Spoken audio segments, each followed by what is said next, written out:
As a 30-year champion for Black businesses, our guest is a pioneering voice for inclusive entrepreneurial ecosystems. And she's driving force behind a new initiative, the Making of Black Angels, to bring diversity and inclusion within the investor ecosystem. It's Fab Female Founder Friday on the Startup Life live show. Let's glow, everyone. Woohoo!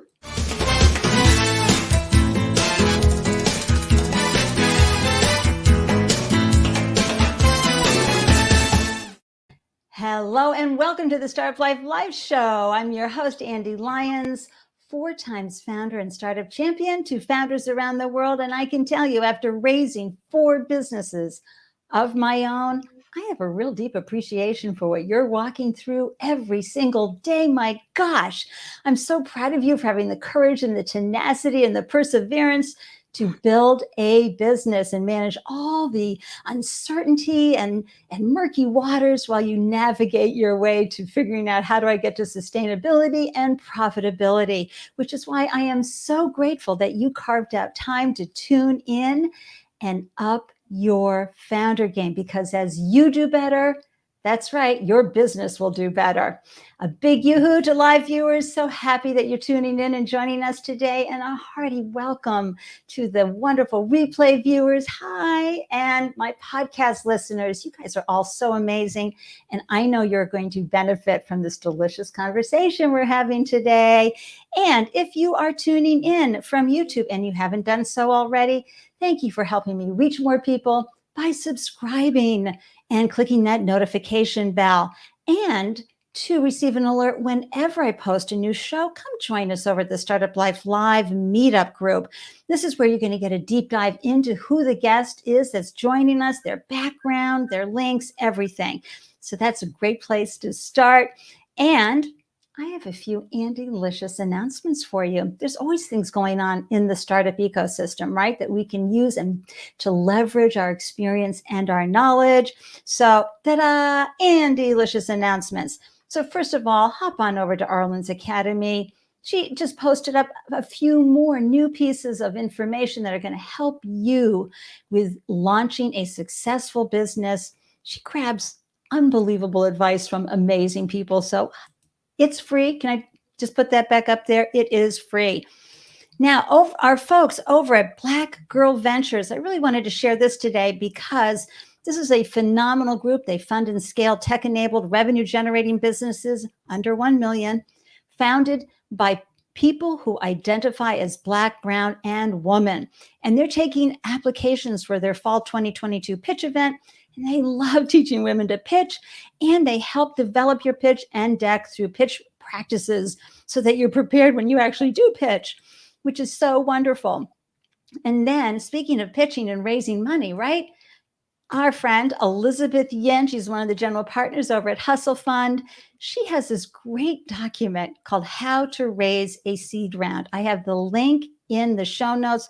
What we love about Hustle Fund is that they're hustlers. They're former founders, okay? They're not someone just who got a degree and went into business. They actually know how hard it is to launch, brand, and build a business. So we love that about Hustle Fund. So go visit Elizabeth's document. Again, it's in the show notes, okay? And then our wonderful friends over at Scroobius, come on, you know it's the human touch that is going to help you connect with aligned investors. And at Scroobius, they help you create a video pitch deck so you can be seen as well as heard by investors. And they're great at connecting you with investors as well. I also want to put out to everyone a big hug. Where's my Founders Circle thing? A big hug to all of you who are waking up every day doing this. Feel free to celebrate a win or put out an ask. You need help with something, you need a connection with someone. Come on, let us know. It's so important that we lift each other up, right? It takes a village to do this. And if you go on the YouTube channel, you see that this show is seen by thousands of people, right? And the watch time is for real. So come on, plus the podcast. So put in your business name, one-liner, URL, and my guest and I will be like, yay, and cheer you on. Plus, it's a way to amplify your brand as a founder, okay? And don't forget, We love comments. They add to the conversation. We learn whenever you post a comment or a question. So do not hold back. All right. So I just want to say a quick hello. Hey, Julia, so happy you're tuning in. You're going to absolutely, if you don't know Jill, you're going to love her. And yay, Vicki, so happy that you're tuning in today. Thank you so much for joining us live. And Brent, you're amazing. Thank you for always making sure we have our voice out there for diversity, especially for our disabled community. Celebrating disabilities is what it's all about, right? Okay, so let me do a brief introduction and get our phenomenal guest here on the show with us because she is amazing. It is Jill Johnson, and she's the co-founder and CEO of this wonderful organization that you're looking at right now, the Institute for Entrepreneurial Leadership. It's an independent nonprofit organization that supports economic development through entrepreneurship. And they are on a mission to eradicate the systemic barriers that prevent access to the knowledge networks and capital required for entrepreneurial success and wealth creation. And you know, a lot of times it's that social capital that's more important than the financial capital. And look at a new initiative, which we're going to be talking about, the making of Black angels. This is so important. We have to bring diversity and inclusion within the investor ecosystem. So without further ado, let's bring the oh so amazing Jill into the room. Welcome to the show, Jill. Thank you, Ande. It's so nice to have you here. Oh my gosh. I have to tell everybody, Jill is a phenomenal host. She had a summit, which is where I found her, WOCCON, WOCCON. And I'm going to tell you, you guys know how fussy I am. It was one of the best virtual events ever. I didn't know Jill from nobody. And I just felt like, wow, she was amazing the way she led, entertained, edutained. And Jill, the guests you had on were the panelists that you had were going so deep into relevant conversations. Yeah. I got to tell you, I'm going to get some more information about that. But, you know, as a result, I got Jill on the show, everybody, which is so exciting. But then two of her panelists, Catherine Gray, is coming on in July. She's an investor, an angel investor, and a member of the LGBTQ community and has a phenomenal podcast. Plus Cheryl Conti, who wrote this wonderful book, Mechanical Bull for Startups. Amazing. Yeah. So, Jill, enough of me yabbering away. Thank you for creating that summit. Why did you create it? Oh, Ande, I have to tell you, I am so entertained. I could just sit here and listen to you continue to do opening after opening. This is phenomenal. So thank you so much for having me on. It is my pleasure. And I have to say, I've learned a lot about doing this just from being part of this show so far. That's great. Oh, yay. Hooray. That's wonderful. I'm going to dive in a little bit into your lived experience. You know, I just find that we become more relatable for folks as we talk about how did we get here? And you have such a fascinating background. And I know you've been at this organization for a while now, but you were doing other things in the world before you joined IFEL in 2004. Why did you transition into this organization? What compelled you to join the organization? Well, I guess let me make sure that we both have the same information. I actually co-founded the organization with my father. So it wasn't even transitioning into it. I kind of got stuck with the organization. Oh my gosh. No, I did not read that when I was getting your background. I just saw, LinkedIn. It said this year you started. This is wonderful. Tell us more. My father and I started in 2002. When we got going with real programmatic activities was about 2004. But this is really, I would just say, it was the logical next step in my journey. I didn't really know it at the time, but everything in my life in general has led me to this point. My parents were entrepreneurs. My parents had a business, a newspaper publishing business. And I have to say, actually, before that, they were Amway distributors. They were, doing things. And I should mention, they were from Kansas and Missouri. they ventured out away from their family. They're really the only ones in their family in their generation that moved away. And so even that, having the courage to, move away from your family, to pursue opportunity, which is what my parents were doing, that was part of the preparation, right? And again, Yes. going to where the opportunity is. So, my parents had their different professions and eventually did Amway, but eventually they got to their newspaper publishing business because my mother was in communications. She had been like a communications, I'm forgetting what you call it, but a communications director for the town in which we lived. And she recognized the need for a publication. The town in which we lived was a beautiful town, but often the points that were mentioned in the newspaper, in the local newspaper, were about any crime statistics. And so my parents felt like there was a need for something positive. Again, that positivity, right? And even that is part of my journey. They started a newspaper publishing business that they had for about 20 years. All politicians in New Jersey all called on them. They were the largest African-American newspaper in New Jersey. But more than even just reaching the African-American community, it was a newspaper that brought people together. And now when you say amazing events, they had some amazing events. They had an event called the City News 100 Most Influential. So even that, in bringing people together.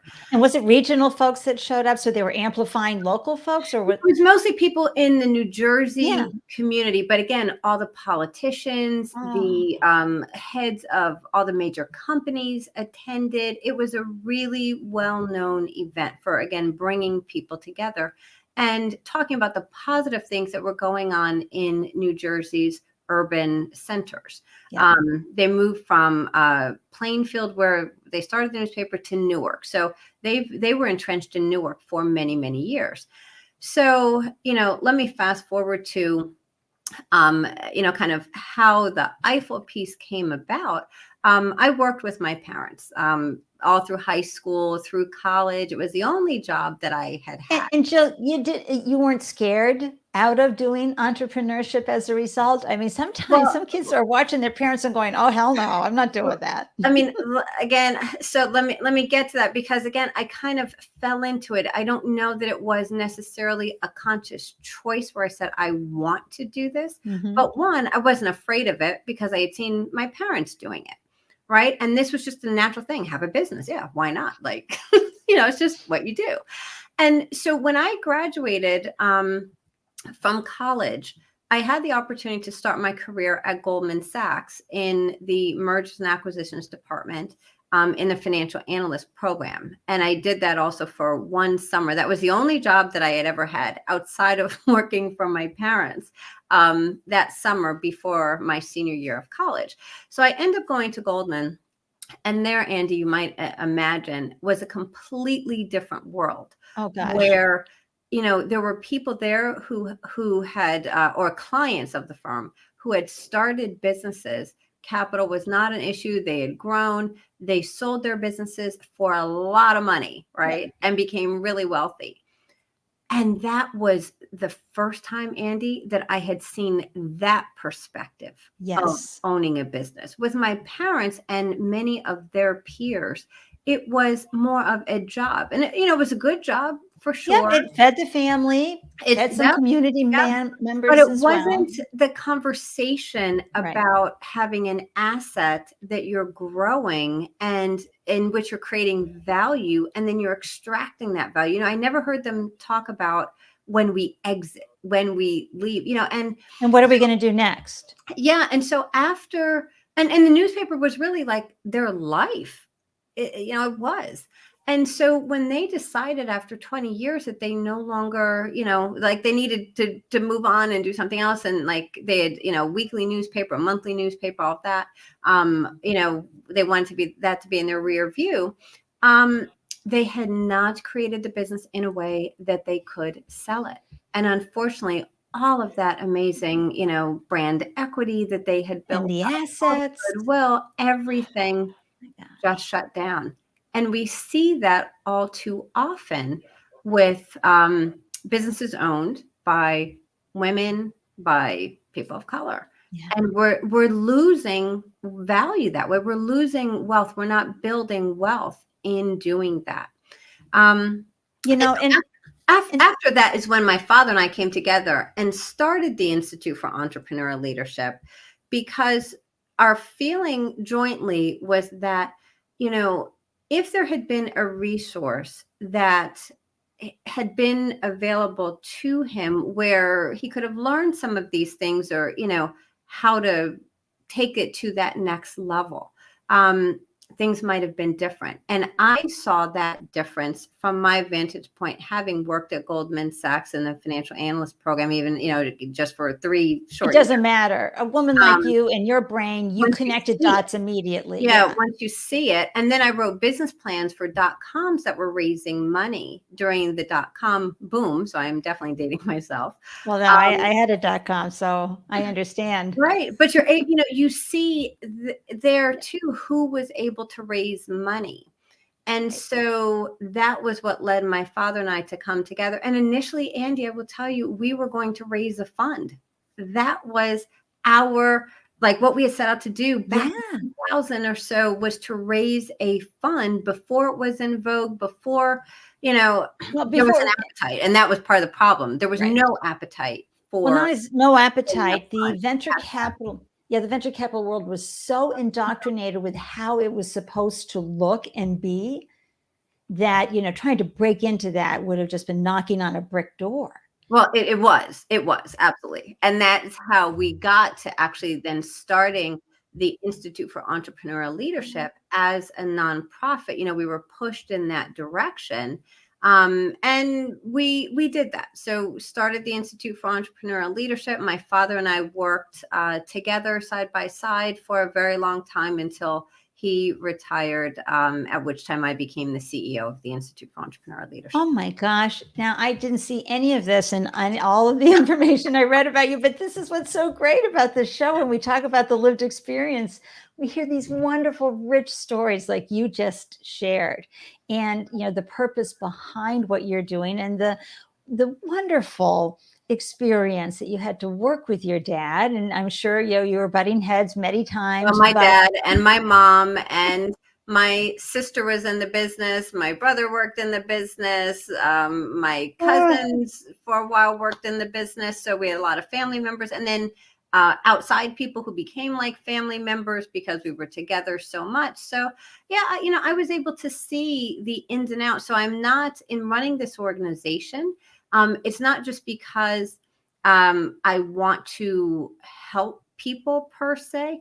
I actually have that lived experience of being in a small business, and so know what it is like to be nervous about missing payroll, or having cash flow challenges or employee issues. What we talk about all the time.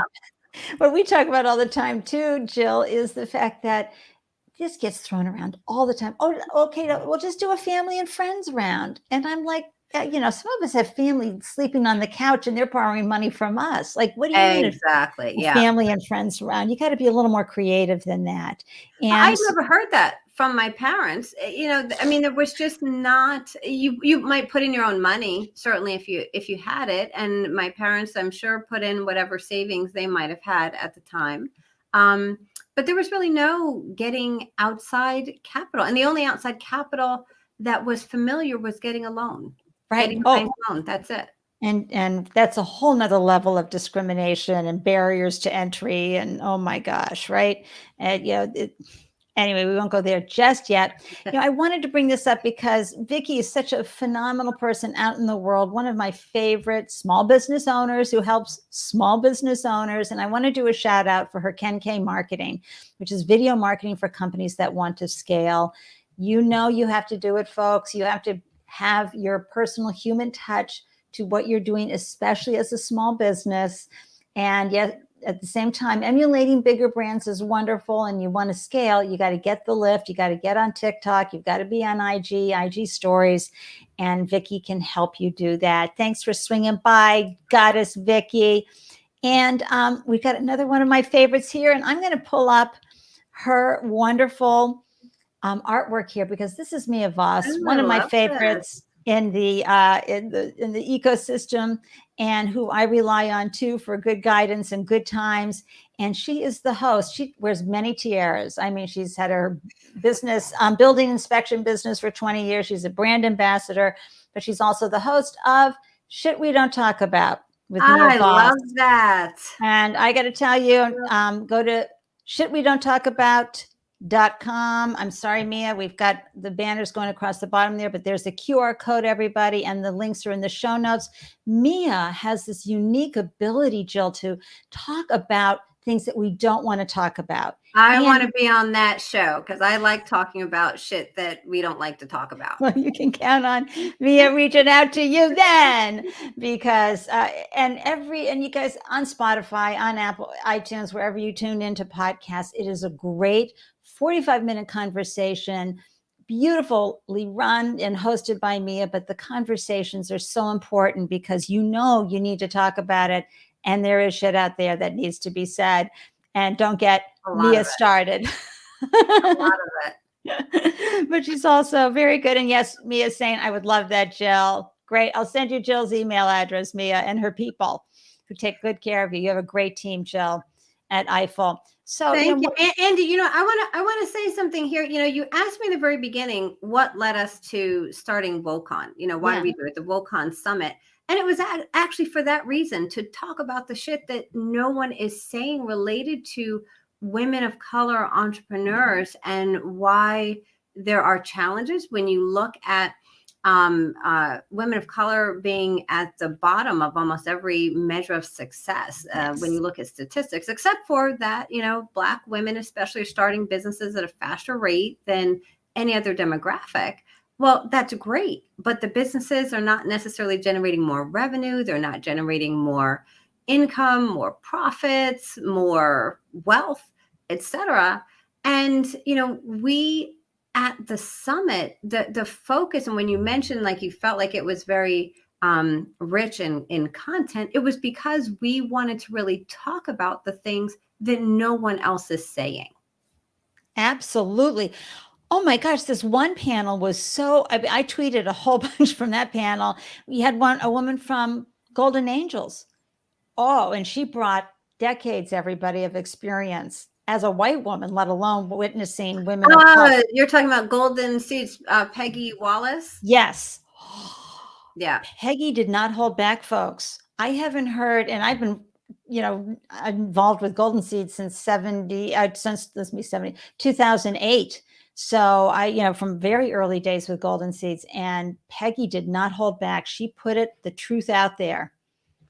Yeah, right? Yeah, no, she did. And again, that's the point is it's bringing people together to talk about the issues that exist. We cannot solve problems if we don't just talk about the issues that exist. That's right. Andy, I'll go back to for just a minute. You talked about lived experience and what got me to where I am today.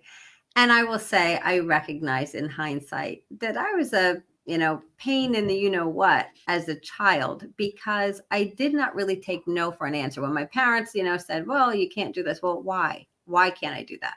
What do you mean? Well, what do you mean? And they would give me some reason, and then I would, debunk that and give an answer. And I wasn't being smart alecky or anything. It was just always the why and asking questions. And while that may have been bothersome when I was a child, and again, I will readily admit that, that is what has led me to being where I am today in questioning. Why do things have to be the way that they are? Why do we need to accept things the way that they are? In fact, you know what? I'm not going to accept things the way that they are. And thinking about, and you mentioned before, connecting those dots. That truly has been my superpower, is being able to look at a bunch of different things and how do these things connect? And for me, many of the solutions to the challenges that we all talk about all the time, they're actually not that difficult. We just have to have the will and the desire to actually affect the change and make it happen. And you continue to have that will and desire for almost 20 years. I mean, actually for 20 years when you started with your dad. He started in 2002. You got more fully involved a few years later, but still, you were so called and compelled. And, I heard Arlen do a brief video today. I watched it on Instagram where she talked about how, she closed her eyes about Backstage Capital and how she wasn't even attached to it being her who got it out there. Just somebody doing it, that vision, that calling, that soul journey. And so every day you have this opportunity to get a deeper knowledge of women of color building businesses and managing and breaking down or working around so many different obstacles. How is it that you stay doing this year after year? Because I know what these women are going through and what they're seeing. I hear their stories all the time. Yeah. How do you not get discouraged? How do you keep saying, okay, and this is what we need to do now? Okay, so I will admit there are times that I do get discouraged. There are times when it's definitely not fun. So one, I would say, right now I have an amazing team at the Institute for Entrepreneurial Leadership, and folks who are just getting it done, right? And Right. we celebrate lots of wins, and it's just a great environment. So that helps you to stay up. But there were many years when I was essentially by myself, or initially it was just my father and I. And like I said, there were years when I was by myself, where there were, just two of us or so. When I made my first hire, I would say at the end of the day, I like to win. That's what it's all about. I like to win. And so I feel like one, I'm always going to bet on myself, right? And the women that we work with through WOCON and the other entrepreneurs as well, because we don't work only with women of color through some of our other programs. But I see entrepreneurs that are hungry. They have a great foundation for their business. They have something that has a lot of potential. And so going back to kind of that positivity and possibility thinking, which is something my father always instilled in us, was thinking about the possibilities. I do that. I like to look forward and see what can be. And, I like to help people win. And so that's what it's all about. And it's also, connecting those dots with, okay, well, you don't have this, but you have this, you have this, you have this. How do we, just keep increasing that runway little by little every single day so that you have more of a possibility to win? And that's what it's all about. That's so important. And that is a mindset, folks. Now, we're not all born with Jill's amazing, I want to win and I want you to win. But sometimes it's easier focusing on others winning, right? It's so much easier. Let me get you, let me find the solution to your problem. And that's why you're such a great accomplice for these. And folks, there's a real difference between ally and accomplice. An ally is someone say, putting a little wind in your sail, that's great. But the accomplice is getting up at 2 a.m. with you and they're fighting that problem with you. And that's what you do, Jill. You're just in it to help them win. That's right. I'm going to pull up this too, because you're involved in so many areas and small businesses, folks. So often we think of small businesses as, well, how can they be fundable? How could they ever get money? It's a small business. You know what? If you can create something that people buy again and again, where you're feeding your family, maybe changing generational wealth, and perhaps feeding the community and growing regionally, you've got a strong small business that's reaching the world in different ways. You are so valuable and you are so amazing to have done that. And I know you, Jill, probably run up against this all the time, this bias against small business. Like, for sure. Only $500,000, only 500,000 a year. Where's the unicorn? It's like, shut up, people, with that. Well, so I just think about what would happen if someone came and said, hey, I want you to invest. I have this idea for a coffee shop that's, really cool. And we're going to charge more than any other coffee that's out there. Why don't you invest? Oh, no, you're a little small business, little small coffee shop, not interested. Well, what did Starbucks do? They didn't start out being a coffee shop on every single corner. No, he came back. He came back from Italy and says, I want this here for me. How do I do that? I mean, and so I think that this again, bias against businesses that may not necessarily have it all figured out in terms of what the possibility could be. And the real challenge with that, and I think the part of it that bothers me is that often, again, people who come from communities where there are not a lot of resources, right? Where they're not asset rich, don't often think about those possibilities because they just don't even see it as possible, let alone probable, right? They end up getting stopped by, well, where would I get the money to do that? Where do I get the, how would I do that? How would I go? I don't have the money.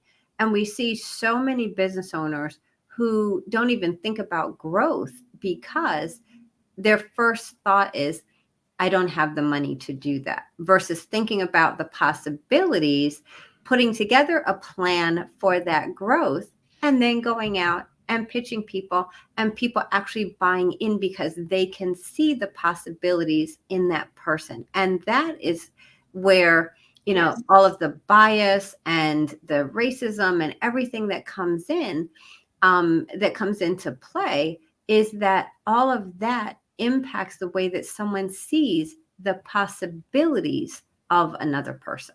That's right. And the beauty of what you're doing at IFEL is that you're showing them, look, you're not born knowing this. And that's another mythology. No one is, right? No one is. You're born an entrepreneur. Could you just take that person and take them out back, please, with that comment? No, you can be trained. You can learn. You are smart. As we say here in Boston, you're wicked smart. You can figure this out, especially when you have a group of folks like Jill and her team helping you understand this is a great idea. Let's flesh that out. What does that look like? What's your minimum viable product? What's it going to cost you for brick and mortar? What's it going to cost? What's inventory going to look like? We ask a lot of questions. That's what it goes back to, right? Asking a lot of questions. And so it is really challenging people. And that's the other thing is, having people around you who love you and wish you well, but who are also willing to challenge you. And they're challenging you from a perspective of caring and love and wanting to see you succeed. But often, again, in communities where there are not lots of people who have gotten wealthy through entrepreneurship, they don't have anyone who is pushing them in that direction. So then when they get to a capital provider who might ask these tough questions, they've never been challenged on these things.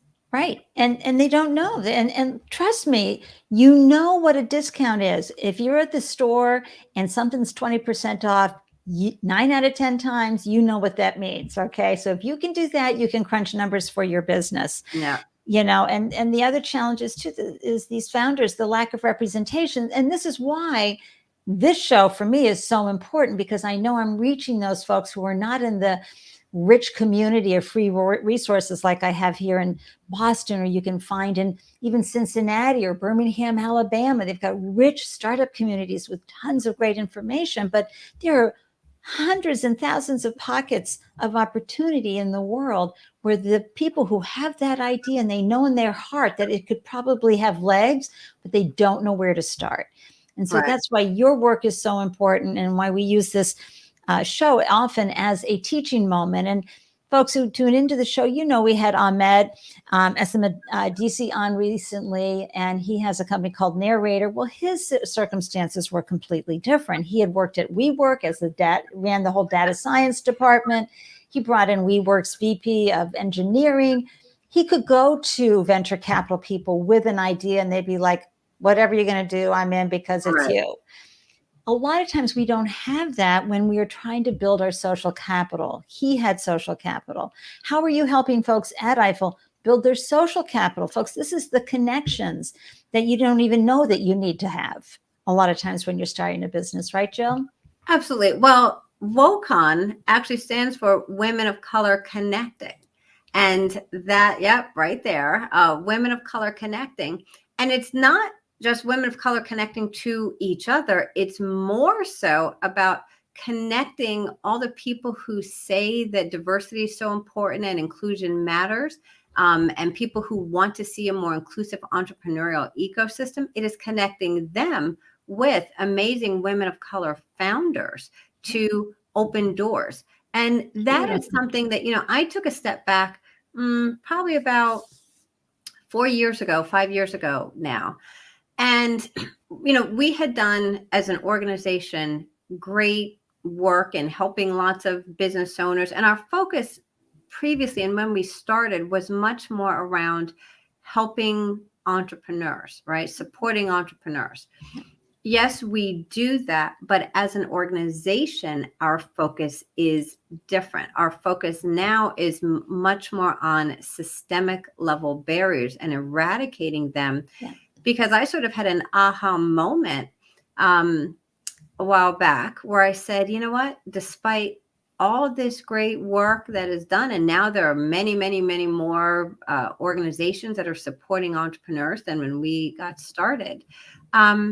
It's not making a difference. Nothing has changed for a lot of entrepreneurs. They're still not able to get the capital that they need. And that was when I had the aha moment and said, what is it that, I was saying this to myself, Joe, what is it that has helped you throughout your career, right? Throughout your journey? Mm-hmm. And it's relationships. Right. It is. And there are so many things that have happened that I look back to and say, if not for a specific relationship, my journey would have been completely different. And even the trajectory of our organization would have been completely different. And so that, was my aha moment. And I said, that's what we need to be focused on with these entrepreneurs is not training them more, educating them more. Again, yes, that's always good. But what we need to be focused on is the connections and creating that relationship capital. And, I've had the very, very good fortune of being in just some great networks. I've had the good fortune, as I mentioned, of working at Goldman Sachs, and I went to Harvard. But I bet, Jill, that you showed up, though. You showed up at events and put out the time. Yeah, to connect. So yeah, but I would say I'm not naturally comfortable that way. I'm not naturally comfortable kind of, being on stage or in the spotlight, or, I have to turn it on, right? I have to flip that switch. But what I am good at, and I think people mistake kind of being out networking and being flamboyant and, meeting everyone in the room and being the life of the party, they confuse that with building real relationships. Right. And so when I would go to different events or just meeting people in general, I want to connect. I want to learn about them. I want to hear their journey and understand even how I can be helpful to them. And it's those kinds of relationships that have helped me throughout my journey. And so in focusing on that with our entrepreneurs, I feel like that's the way to open more doors for them, is enabling them to leverage my network and our extended network. And we keep leveraging each other's network. And now you've leveraged our network. And that's how it happens. That's how you open doors. Absolutely. And I'm having a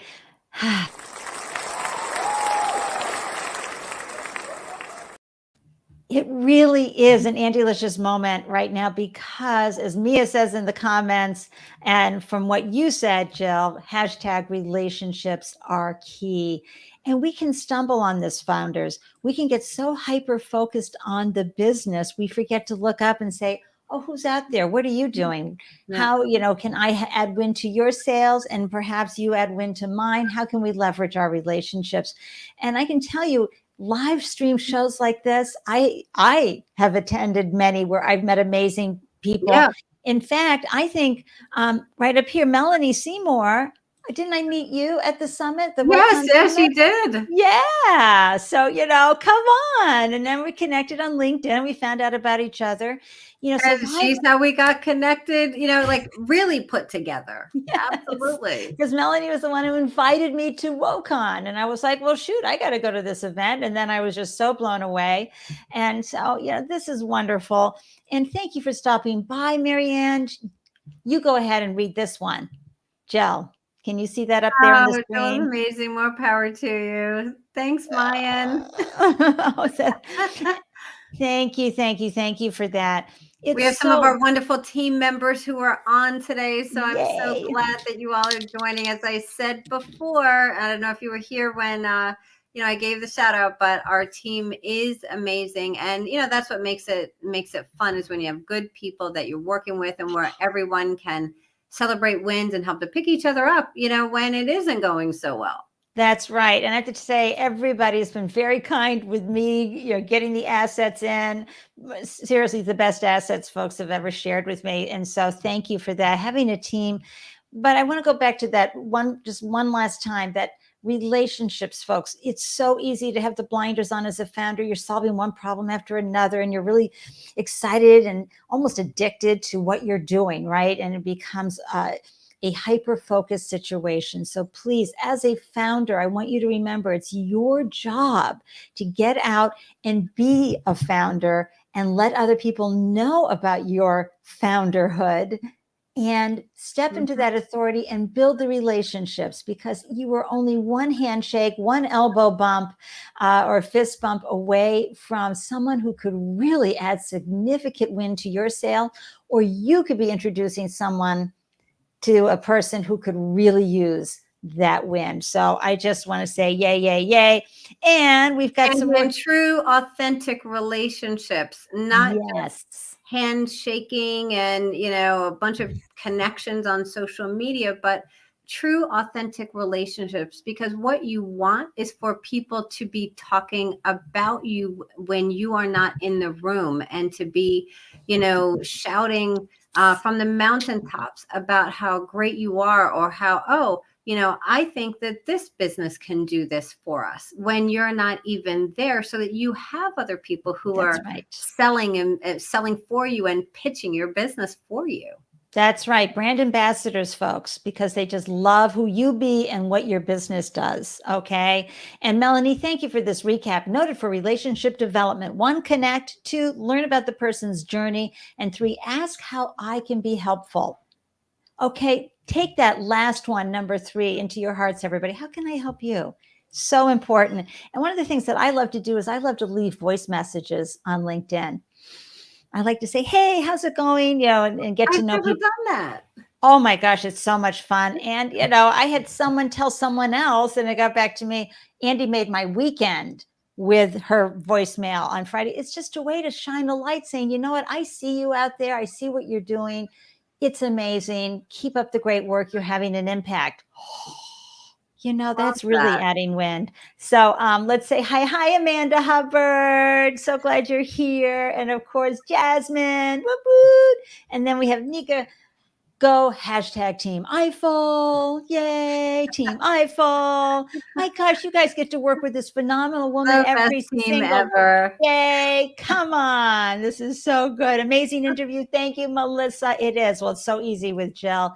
And the brand ambassador goddess herself. Yes, brand ambassadors who love to be cheerleaders for the things they love. And that's really, again, why you need to raise your head and keep talking. I also want to talk about the lip service thing. You and I are old enough to know we've been hearing the DEI forever. Yep. We had a well-known VC person here in Boston who did this whole LinkedIn post about we're going to do better, and everybody of all colors was like, oh, yay, and thank you. And I wanted to just leave my emoji with the pile, because I wanted to say, are you kidding? Why don't you just show us exactly what you are doing? Tell us about those action steps and follow up with us, because I'm going to keep a scoreboard. I'm going to say, did he do that? No. So this is so important. So it's my segue, so to speak, into your other initiative, which is so important, which is making Black angels, increasing the number of Black angel investors. And folks, there's a big difference between angel investors and venture capitalists. Angel investors are using their own money. Venture capital funds, which seem to be cropping up a dime a dozen over the last 2 years. Oh, I raised 10 million. Oh, I raised 20, 50, whatever. They have LPs. They have constraints, okay, that do not allow them to invest in companies that are a good angel can help you, especially a good operator angel. Talk to us, Jill, about why this initiative became so important for you. So again, something that we sort of fell into in a sense, but when I look back, it was just a natural progression of our work. We were supporting Women of Color Connecting. That was our first initiative out of the gate after kind of this aha moment and this pivot with the organization. And as we were out there, working with these entrepreneurs, it was like, well, the capital is still elusive. That part's still missing, right? And then as I started peeling back the layers of how you get to capital, right? You look and everyone's talking about venture capital. Oh, there's no venture capital. Well, the challenge is, as you mentioned, Ande, they have LPs. There's a certain mandate. They have all these things that they're looking at, right? And they're afraid that if they invest in people maybe who they don't know so well or what have you, that they get into trouble with their LPs, right? So right, and especially people who don't look like the Andreessen type of Horowitz type of investment. You're going to be real safe, right? You're going to stay safe, and I'll get back to that in a minute. But you're going to do what you think is safe. But how do you even get to venture capital? You have to show traction. Well, how do you get that traction if you don't have the initial capital? And I started peeling back the layers. It's like, well, most people who get venture capital have gotten angel investment. And so when I said, well, wait a second, where's that angel investment happening in Black companies, right? In Black founders? Angel capital, again, is about, yes, it's about you're analyzing an investment opportunity, but it still starts with the relationship. It's a relationship that you have even met the person. It's a relationship that enables you to say, there's not that much to go on here. This company is really early, but I believe in that founder. That founder is an amazing person. So I am investing in that founder. They will be able to pivot and figure things out as they move along, which is what always happens. No one, gets it right from the beginning. And so there has to be that personal relationship, the connections and all of that. And so as we started looking at these relationships, and this is where our relationship, with Golden Seeds came into play very early on in this. They were a presenter at our very first WorldCon Summit. Oh, that's great. Where I asked someone, I got a few people together to talk about angel investing. And we looked at what has happened with women, and I will be very specific, mostly white women over a period of time, where there was more of a focus on getting angel investors who were women who were interested in investing in women-led companies.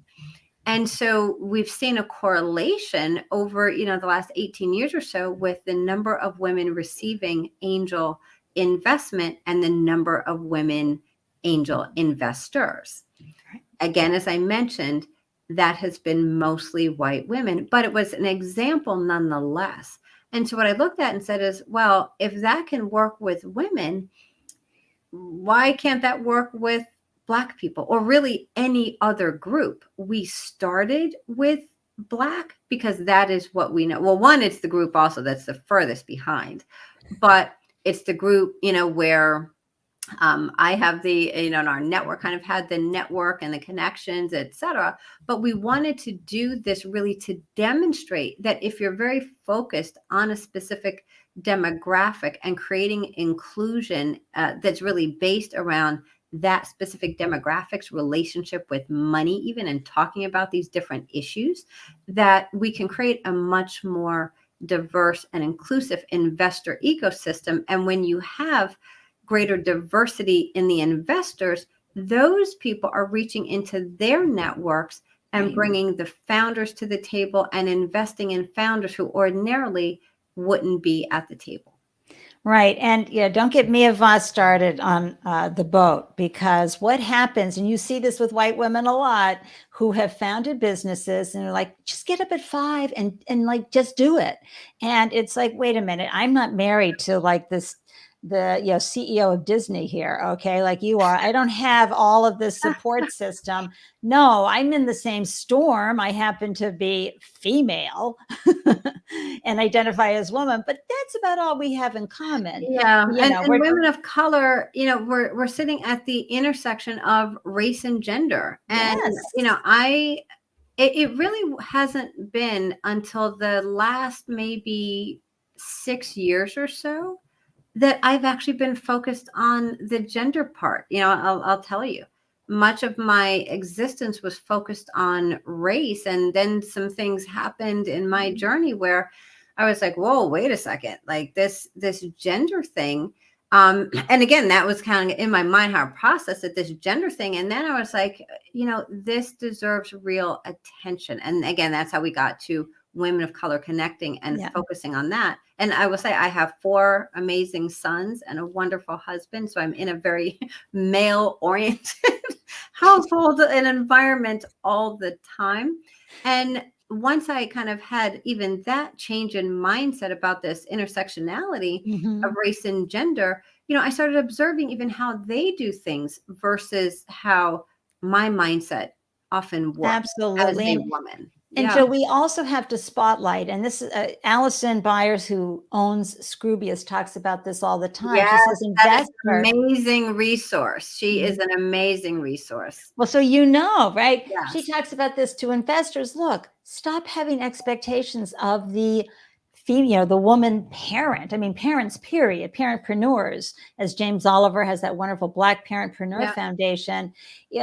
This is where we also have to remember, this is why angel investors are so good, because they can take in the whole picture.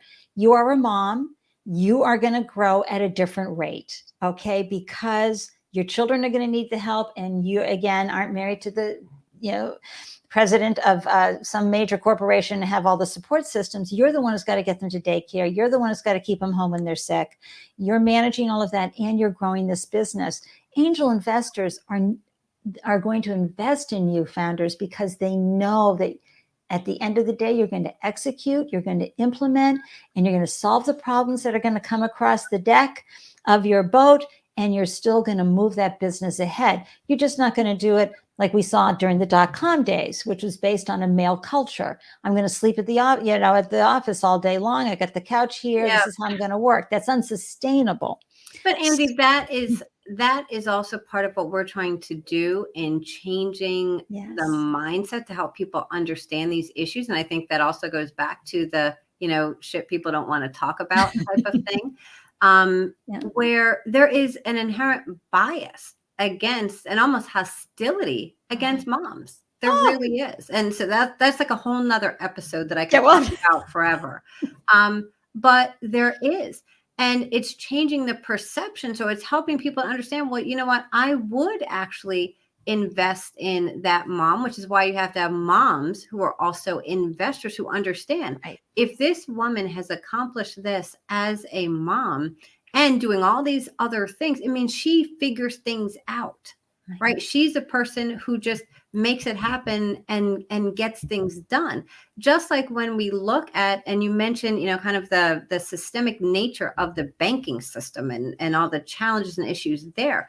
Well, we have people, many people who are left out because of poor credit, right? And so it's, oh my gosh, this person has a poor credit score. Well, what could a poor credit score be telling us? It could be telling us that this person, despite the risk to their personal credit, they were willing to not pay this bill over here on time because they had to keep their business going over here. So, they paid the car note a little bit late because they're shuffling a million different things and they don't have enough money to go around, but they've made it work. And they've been doing that for many, many years and sustaining a business that has employees. Their business is profitable. yet no one will give them money because That's they have a insane. poor credit score. I Right? mean, one of the skill sets I've built up over the years, folks, with 4 businesses and, lots of challenges with the money end is negotiating that exact thing. Look, Mhm. credit card company, I'm going to be paying you this day. Hello, mortgage company, I've got to put this money over here for this. So I'll be getting to you. Don't worry. Let's work out a deal. I'll pay you differently in future. Those are negotiating skills that you also build as a founder that really add to your ability to, and as you said, have a great profitable company. And folks, I have great angel stories for you. Okay. Angel investors are my favorite. They will always do right by you. I have stories where angel investors sent the founders on a vacation because they knew they'd been working so hard and it wasn't, the timing was going to be off. And so go on vacation, take your family. You've been working so hard for 3 years, and they paid for it. So I've had, my angel investor who came in on a wing and a prayer, had a great run with me, and it didn't work out because of agricultural and Mother Nature challenges. That's another story. And he said, I would have still come in, Andy. It was such a wonderful run, even knowing this was the outcome, because they're in it for the possibility, which is how we started this conversation. Right. It's a possibility that your dad was talking about and your mom and the newspaper and the opportunities out there. And it's what you work with every day. I just have one more question about the angel, because you're teaching, you're saying you're making Black angels. Are you teaching them Yeah. about angel investing? Yeah. So our first thing is just creating awareness, what angel investing is all about. It's Yeah. amazing. Angel investing is a very clubby sort of world. Often people only know about it because someone has invited them into it, or they're part of a culture where people talk about the deals in which they're investing. And so if you don't know, and as it happened when I first kind of had that aha moment that was the case, was one of my really good friends, my roommate from college, who had been in structured finance for years and years and years, 20 years with one company. She was, in the financial services world. No one had ever invited her to an angel meeting, to a group, to get involved in a deal, anything. And she had been an accredited investor, that had that status for years. And so that was when I had that aha moment about, wow, so there are a lot of people actually who don't know about this. And as we've been going out there with this message about the making of Black angels, we're finding more and more that a lot of people, again, who could be involved in that space, don't even know about it. So the first step is awareness, just letting people know that it exists. And then 2, it is doing some training, but training from the standpoint of, let's just help you to understand what angel investing is all about, what the process is, how to get involved, that there's so many different ways to get involved. We are not ourselves an angel group. Right. There are, many fabulous groups that are out there, and, Golden Seeds and Pipeline Angels is one whose Pipeline Angels has gotten many people started on their journey. There are funds, that people can become LPs in smaller funds if they don't want to do it actively themselves. So, there's crowdfunding, which we're also encouraging people to get involved in. So equity crowdfunding, everybody, is wonderful. You can pop up, $100, 250, and you can be a part owner of that exciting new business. And our message is get involved. However much money it is that you have to invest, it doesn't have to be $1 million. It doesn't have to be 100,000. As you said before, with crowdfunding, it could be $200 that you're putting into deals. You figure out what's right for you, but get involved, because the more people that we have involved from all walks of life, you're able to see the possibilities in these founders differently. And that's what will make the difference in who gets funded. And do you talk about what's not the shit people don't want to talk about, is that you've got to be comfortable, like my angel investor was, in the bigger picture. He's in it for the opportunity and the possibility that you could easily have that entire investment wiped out. You'll never see that money again. Oh, absolutely. Absolutely. And it's a risky asset class for sure. Mm-hmm. But that's why you have to take a lot of bets, right? You have to create a portfolio, which is why you want to decide the level that makes sense for you and where it is you can play, that you can put money in a couple of deals every year, or again, if it's even crowdfunding, do a number of those every year and create your portfolio. Right. And Melanie, thank you for sharing. She says, and my podcast listeners, take this note. If interested, sign up for Intro to Angel Investing Sessions. It's a webinar style. I'm going to have the link in the show notes, but it's makingblackangels.org/upcoming-events. So I'll put that in. I know Melanie will shoot that over to me. Or she says the same content, but at your own pace on the Teachable platform. We are IFEL.teachable.com. Again, I'll have that in the show notes. Oh my gosh. I know we're going to run. Melanie, thank you for that. One of the things that we are very proud of is during COVID, when we moved things virtually, we had planned to do the Making of Black Angels as live events. We moved it virtual. So we had a lot of recorded content, and we turned that into a course where, again, it's modularized so that you can watch different segments, but it's really just about helping you to get an overview of what this world of angel investing is all about, and demystifying it. Also, for a lot of people, it's like, oh my gosh, angel investing. And no, again, if you can add, subtract, divide, multiply, and you are curious and ask questions, and you can look at something and say, wow, well, what about this? What about that? You can be an angel investor. Right. And let me tell you, folks, $10,000 investment into a company can be huge. You'd be surprised what a scrappy entrepreneur can do with that kind of fun money. Right, Jill? Yes, they can. But I also want to be clear that if where you're comfortable is at $100, that's right. There are people who are doing crowdfunding campaigns, and we're working with some amazing small business owners, people who have regular Main Street small businesses to get on platforms like Kiva, and where, putting in $50 can help them reach their funding objectives. And that money is meaningful for entrepreneurs who are funding, using those funding mechanisms. I love Kiva. If you haven't gone to Kiva, folks, I'm telling you, I keep getting my money back and I just reinvest it. Absolutely, yeah. It's so wonderful. It feels so good. Okay, so I have a question for you. So often here's another mythology about what success is supposed to be as an entrepreneur. It's shoved down our throats all the time. It's awful. I'm asking you today, what does success look like for you and IFEL? And what measuring tape are you using, yours or the outside world's? Oh gosh, I would say maybe a little bit of both.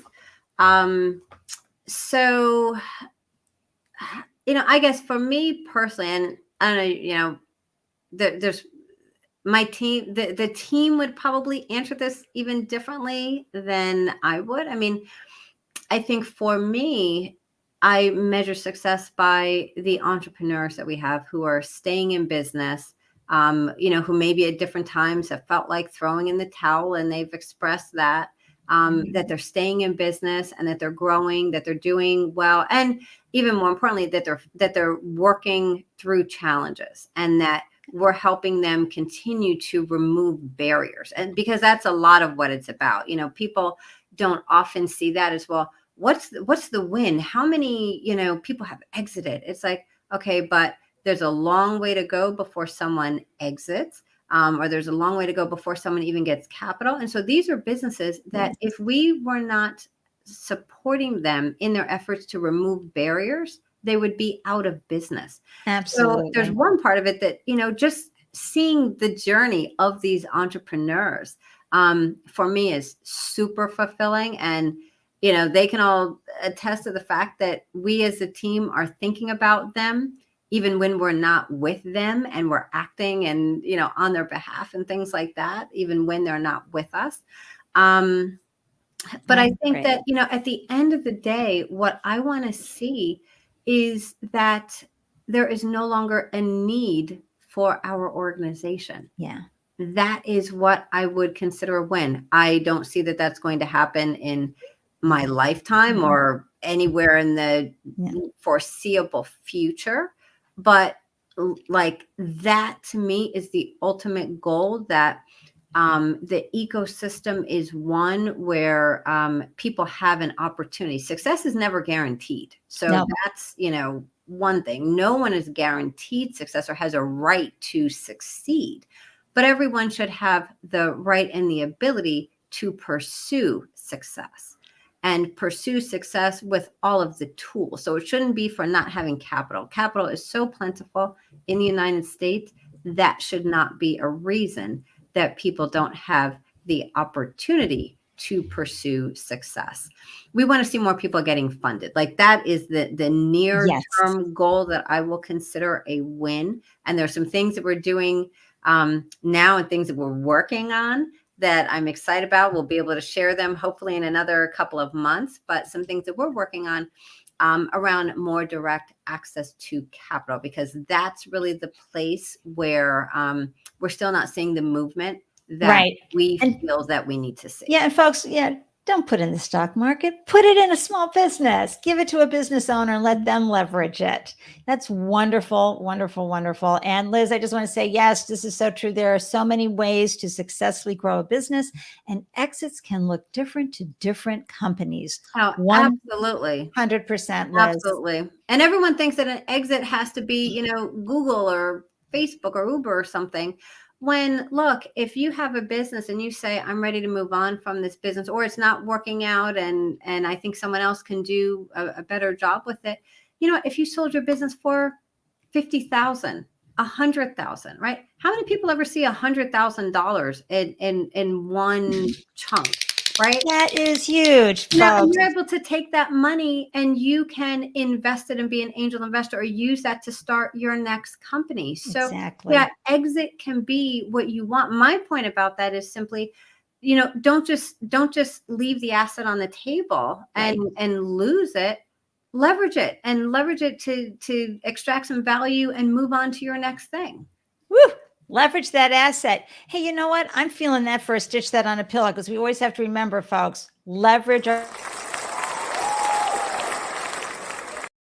Love that. Something fierce. You know what I'd like to do, if you don't mind just hanging out for just a little bit longer? I would love to give a book away. Can I give Arlen's book away today, folks? I think I should. We've got a great group here. I bet someone would love it. Can we see the screen right here? Okay, I'm going to do a draw. Here we go, real quickly.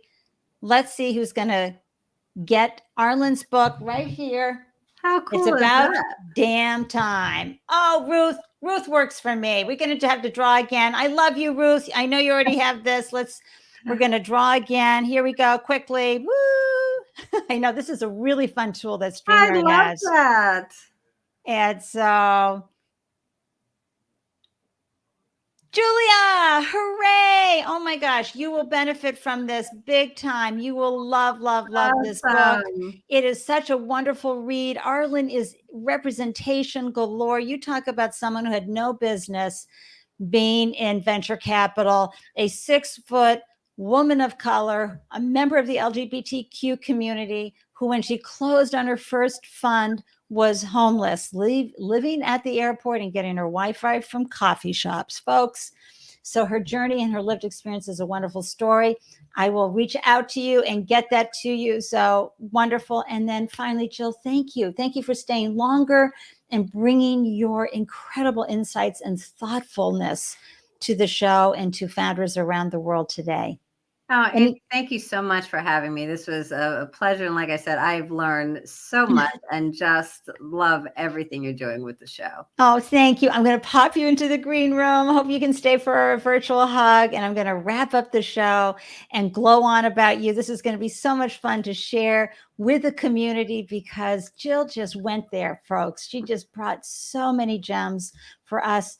And you will definitely want to continue to follow her and IFEL everywhere they glow. If you know anybody who's a good fit for Making Black Angels, get them over there, okay? Have them do the either teachable moment or join the webinar, because this is how we create generational wealth and we change folks' lives. And we bring more fulfillment to the world, because we're here for not just to work to live, okay? We're here to live and work and share our deliciousness with the world. And speaking of incredible founders. Look who's joining us next week. This is Tuesday, June 17th. 14th on the Startup Live show at 12 p.m. Meeting Billy is going to be amazing. Billy, when he was a teenager, a freshman in high school, fell out of a 3-story building and paralyzed from the chest down, even losing the ability to move his fingers, and daily tasks became so difficult. Well, he's a problem solver. Yep, his background is he got a degree in engineering, and what he really wanted was a pair of shoes that he was proud to wear and he could put on himself. And so he created Billy Footwear, which is carried in hundreds of stores, including Nordstrom's and Zappos. He has a wonderful story. He's so inspirational. And we're going to learn how he built a footwear business. Come on, that's hard assets and inventory. And it's all founded on the principle of inclusion and perseverance. Oh my gosh, I get goosebumps every time I think about Billy's story. Please join the Startup Life Live meetup group so you get an alert whenever I post a new show. And I hope I see you live or via replay for Billy's show the next time. In the meantime, I'm wishing you a delicious day everywhere you glow. I'm cheering you on and so proud of you and so excited about all that you're doing with your businesses. Be sure to reach out anytime. I'm here for you. Until then, mwah and a mwah and a mwah to all of you. Cheers.